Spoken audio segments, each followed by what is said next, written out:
तो चलिए आज प्रकृति के एक बहुत ही फंडामेंटल लेकिन कमाल के नियम को समझते हैं।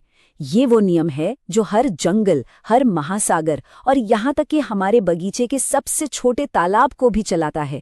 चलिए इसमें गहराई से उतरते हैं। अब ये सवाल सुनने में थोड़ा अजीब लग सकता है ना? कहाँ मीलों तक फैला एक जंगल और कहाँ एक छोटा सा शांत तालाब। लेकिन क्या कभी सोचा है कि इन दोनों को चलाने वाला इंजन एक ही है? हाँ, ये दोनों ही इकोसिस्टम है। और इन बड़े बड़े कॉम्प्लिकेटेड सिद्धांतों को समझने के लिए हमें किसी विशाल जंगल में जाने की जरूरत नहीं है। हम एक छोटे से सिंपल से तालाब का उदाहरण लेंगे और देखेंगे कि पूरी कहानी कैसे सामने आती है। किसी भी इकोसिस्टम को ठीक से समझने के लिए ना हमें उसके 4 मेन कामों को समझना पड़ता है। सोचिए, ये 4 काम ही हैं जो जिंदगी के पहिए को घुमाते हैं।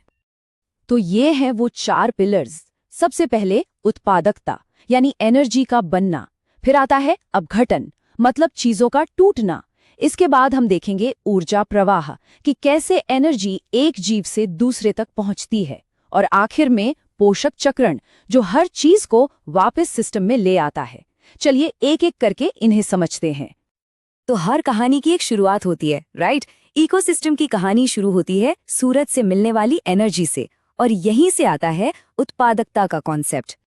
प्राइमरी प्रोडक्शन, इसका सीधा सा मतलब है वो सारा ऑर्गेनिक मैटर जो पौधे सूरज की रोशनी का इस्तेमाल करके बनाते हैं। सिंपल शब्दों में कहें तो ये पूरी इकोसिस्टम के लिए खाना बनाने की प्रोसेस है, और यही तो जीवन का आधार है। इसे समझने का सबसे बेस्ट तरीका है जीपीपी और एनपीपी के फर्क को देखना। सोचिए, जीपीपी किसी की ग्रॉस सैलरी है, पूरी की पूरी तनख्वाह, लेकिन उस सैलरी में से कुछ हिस्सा तो पौधा अपने खुद के खर्चों के लिए, मतलब अपनी सांस लेने के प्रोसेस के लिए इस्तेमाल कर लेता है। अब जो एनर्जी बच गई वही है एनपीपी, यानी वो टेक होम पे जो दूसरे जीवों के खाने के लिए अवेलेबल है। और ये एनपीपी कोई छोटी मोटी चीज नहीं है।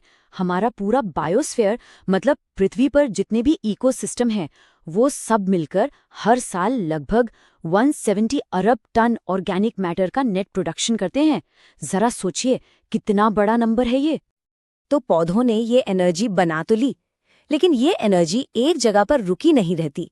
ये एक जीव से दूसरे जीव तक एक चेन में बहती है। चलिए इस फ्लो को जरा फॉलो करते हैं।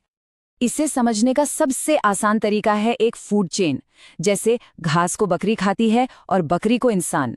यहाँ घास हो गई प्रोड्यूसर, बकरी प्राइमरी कंज्यूमर और इंसान सेकेंडरी कंज्यूमर। और हर एक लेवल को ट्रॉफिक लेवल कहा जाता है। और यहाँ एक बहुत जरूरी बात आती है, 10% का नियम। जब एनर्जी एक ट्रॉफिक लेवल से दूसरे पर जाती है तो उसका सिर्फ और सिर्फ 10% हिस्सा ही आगे ट्रांसफर होता है। बाकी का 90% हीट के रूप में लॉस्ट हो जाता है। यही वजह है कि फूड चेन्स ज्यादा लंबी नहीं होती, और यही बताता है कि दुनिया को खिलाने के लिए सीधे पौधे उगाना जानवरों को खिलाने के लिए पौधे उगाने से कहीं ज्यादा एनर्जी एफिशिएंट क्यों है। लेकिन जब पौधे और जानवर मर जाते हैं तो क्या होता है? क्या उनकी एनर्जी हमेशा के लिए खत्म हो जाती है? नहीं, बिल्कुल नहीं। यहीं पर नेचर की अपनी क्लीन अप क्रू काम पर लगती है। मरे हुए जीवों के जो अवशेष होते हैं, जैसे गिरी हुई पत्तियां, मरे हुए जानवर, इन सब को मिलाकर एक टर्म है डिट्राइटिस। यही वो कच्चा माल है जिससे डीकॉम्पोजिशन की प्रोसेस शुरू होती है और सारे न्यूट्रिएंट्स वापस मिट्टी में मिलते हैं। और ये प्रोसेस 5 बड़े इंटरेस्टिंग स्टेप्स में होती है। सबसे पहले केचुए जैसे जीव इसे छोटे छोटे टुकड़ों में तोड़ते हैं। फिर पानी पोषक तत्वों को मिट्टी में बहा ले जाता है। इसके बाद बैक्टीरिया और फंगस इसे और भी सिंपल बनाते हैं, जिससे ह्यूमस बनता है। और आखिर में ये पोषक तत्व मिनरल के रूप में रिलीज हो जाते हैं पौधों के इस्तेमाल के लिए। अच्छा, अगर पूरे इकोसिस्टम के स्ट्रक्चर को एक सिंगल पिक्चर में देखना हो तो इसके लिए हम इस्तेमाल करते हैं पारिस्थितिक पिरामिड का। इससे हमें हर लेवल पर जीवों की संख्या, उनका वजन और एनर्जी सब एक साथ दिख जाता है।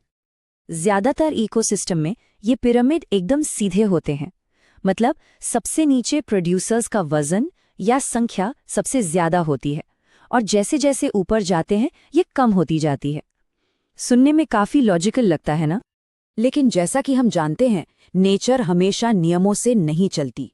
कुछ खास मामलों में ये पिरामिड उल्टा भी हो सकता है, और यहीं से कहानी और भी ज्यादा इंटरेस्टिंग हो जाती है। देखिए, घास के मैदान में घास का कुल वजन उसे खाने वाले जानवरों से कहीं ज्यादा होता है, तो ये बन गया एक सीधा पिरामिड। लेकिन समुद्र में ये कमाल का है, छोटे छोटे फाइटोप्लैंक्टन का कुल वजन उन्हें खाने वाली मछलियों से बहुत कम होता है। अब सवाल यह है कि ऐसा कैसे? वो इसलिए क्योंकि फाइटोप्लैंक्टन का लाइफ स्पैन बहुत छोटा होता है, वो बहुत तेजी से बढ़ते हैं और खा लिए जाते हैं। तो किसी भी एक मोमेंट पर उनका कुल वजन कम होता है, भले ही वो साल भर में जबरदस्त एनर्जी पैदा कर रहे हों। लेकिन एक पिरामिड है जो कभी कभी भी उल्टा नहीं हो सकता, और वो है ऊर्जा का पिरामिड। ये तो फिजिक्स का सीधा सा नियम है। जैसा कि हमने देखा, हर लेवल पर एनर्जी का एक बड़ा हिस्सा लॉस्ट हो जाता है, इसलिए एनर्जी का फ्लो हमेशा ऊपर की तरफ घटता ही जाएगा। ये एक यूनिवर्सल लॉ है। चलिए, इसमें एक और इंटरेस्टिंग लेयर जोड़ते हैं। कोई भी जीव हमेशा एक ही ट्रॉफिक लेवल पर फिक्स नहीं रहता। एक गौरैया को ही देखिए, जब वो बीज खाती है तो वो प्राइमरी कंज्यूमर है, लेकिन जब वही गौरैया कीड़े मकोड़े खाती है तो वो सेकेंडरी कंज्यूमर बन जाती है ना मजेदार? तो अब इस पूरी कहानी को जानने के बाद एक सवाल खुद से पूछना बनता है। जब हम अपनी खाने की प्लेट को देखते हैं तो हम खुद को कहाँ पाते हैं? प्राइमरी कंज्यूमर, सेकेंडरी, या शायद कुछ और भी? इस पर जरा सोचिएगा।